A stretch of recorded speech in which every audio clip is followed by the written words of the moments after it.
Hi everyone, welcome back to Nude Wellness. I'm Celina if you are new here, and this channel is all about manifesting and the law of assumption. Let's dive straight into today's video. So I have titled it, Don't Waste Your Energy Reacting.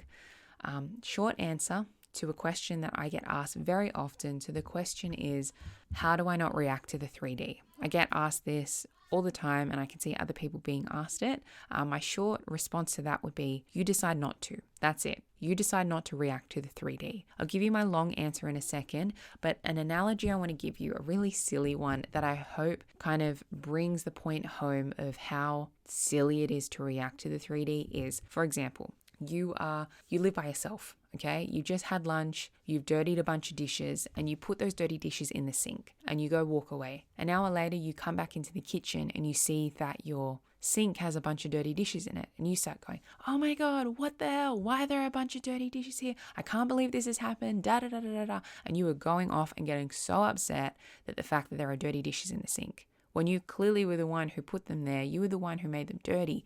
You had a big part to play in this creation, and you are getting frustrated over that. You were getting very upset and angry over that. That is what you were doing when you were reacting to the 3D. You're reacting to something you've created. And that is a big thing that it's a hard pill to swallow for so many people, that they're like, well, I didn't choose for this to happen.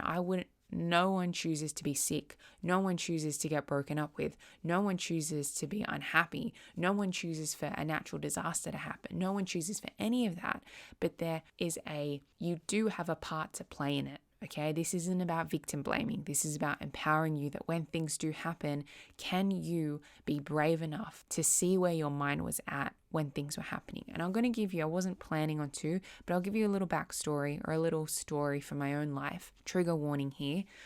When it was I believe the second lockdown here in New South Wales, it was meant to be 2 weeks, I think it was the lockdown, and it ended up going for 4 months. So it was this indefinite lockdown that was awful. It was essentially awful. You were in this 5-kilometer radius, you couldn't go anywhere, and I was living in the western suburbs, and we were being treated very differently in the western suburbs of Sydney to people who were living by the beach, people who were living in a city. It was like two different worlds. There were really strict rules here. It felt like you couldn't do anything. And there were people at the beach. Social distancing wasn't even a thing. Over in the eastern suburbs, it was nuts. And so I was very much playing the victim of that. Okay, I was like, this is not fair, just because people out here probably don't have as much money as the people in the eastern suburbs, that they're experiencing this, da da da da da. And I was just feeling down on myself. So many people had lost their jobs. I had to be rebuilding my business, like all these things. And I was feeling like a complete victim. And I know my mindset was there. Anyway, here's a story. I go for a walk, 10 a.m. in the morning, 2 streets from my house. I'm doing laps around my block. I'm like, okay, I'm done. I'm on my way home. I have my headphones in.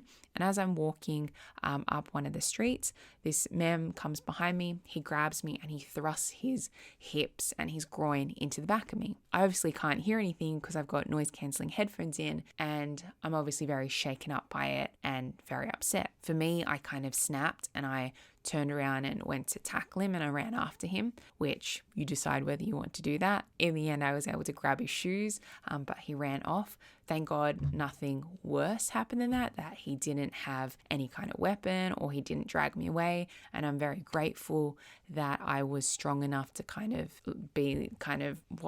wrestle my way out, or feel that I'm strong enough to go run after him. That's besides the point. Something as scary as that happening to me, I still can see where my mind was at for that to happen. And I think so many people, this isn't me being on a high horse.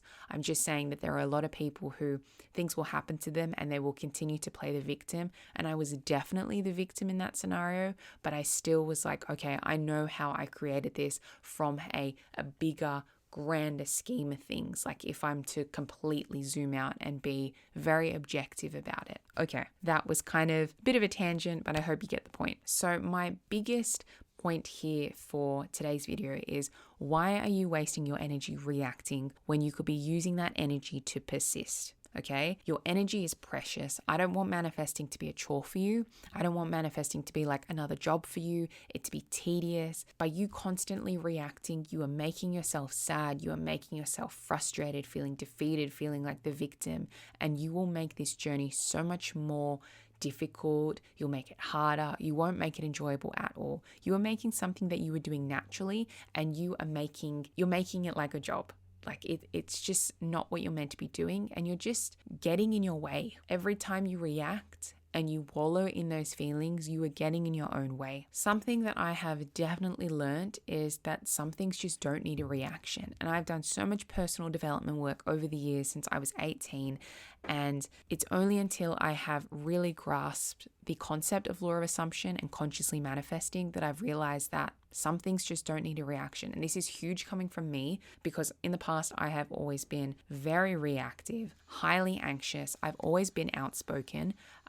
So I've always felt that I needed to kind of set things right, tell people how they should be, kind of be the spokesperson for things. And that's not something I'm ashamed of. For example, that kind of attitude and that kind of like, no, this is wrong, helped me when that example I gave you at the beginning of the video, when I was being attacked, I was able to kind of go after him or feel that I could. Do you know what I mean? So I'm not bashing that, but I know that some things just don't need a reaction. You know, your self-concept will be on point when things happen in your 3D and you literally just laugh and you go, yeah, whatever, I don't care. There have been things recently that have happened where an older version of Celina would have spiraled, gotten so upset, been highly anxious. And now I literally just laugh and go, yeah, whatever, I'm still getting what I want. And it just doesn't faze me, because I know that the longer that I proceed to react, the more I'm going to feel crap, the more I'll waste my energy. It's not worth it. Okay. And I want to talk about reacting and will you get your manifestation in the end? I'll talk about that in a second. But like I said, some things just don't need a reaction. Does that mean that you need to be a doormat? No. Not at all. You can definitely still stand up for yourself, and I would encourage you to do so. But once you do say your piece, keep it moving, move on with your day.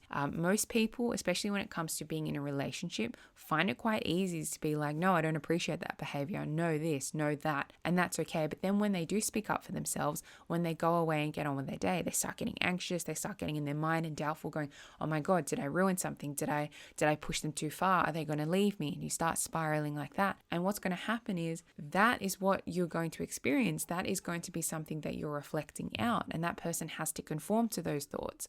So the biggest thing you can do is you either laugh and you don't react and you move on with your day, and correct it in your mind if you want to. So say someone's like, no, like I'm not approving that loan for you. Say that's what happens. You apply for a loan and you get rejected. You just laugh and you say in your head like, yeah, whatever, I'm still getting what I want, or yeah, whatever, you're still approving me for that loan, and you start correcting it in your mind and move on with your day. Or if you stand up to yourself, say you have an argument with your partner and you're like, no, I don't appreciate how you were being so rude to me before. Say that and move on with your day, and don't start spiraling thinking you've done something wrong or overstepped by speaking up for yourself. You need to be thinking in your mind, particularly when it's a relationship, that when you do stand up for yourself, that's an attractive quality to have. You aren't a doormat, you aren't a pushover. And a lot of people, and I'm going to say most people, would find that attractive and be like, okay, yeah, I can't push her around. She knows what she wants and she's very firm in what she wants. Does that mean you have to be aggressive? No, you just be assertive and then kindly walk away. Excuse yourself from that scenario and just get on with your day. So I mentioned before about reacting and whether you are going to get your manifestation in the end. So when it comes to reacting, and say you are consciously manifesting something, that doesn't mean that you've ruined your manifestation, that you've delayed your manifestation, that you're not going to get your manifestation, and now there's a bunch of blocks in your way. None of that happens unless you believe that to be true.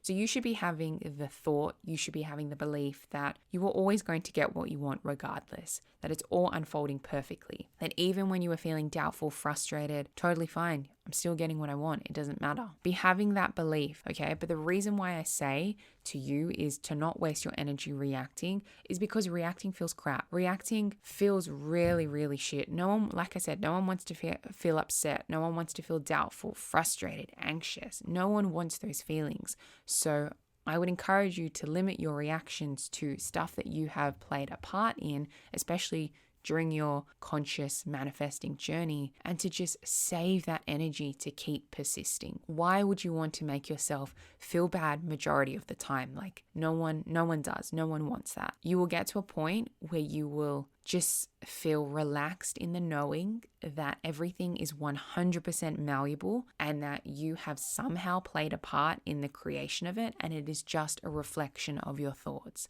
And if it is just a reflection of your thoughts, then all you need to do is change your thoughts and that inner story that you have for that to reflect, for something else to reflect out. It's as simple as that. Don't waste your precious energy, my loves. Use that energy to keep persisting in what you want. And the more you do that, the better you'll feel and the quicker you'll get your manifestation. And the journey will be so much more enjoyable. Okay, that was today's video.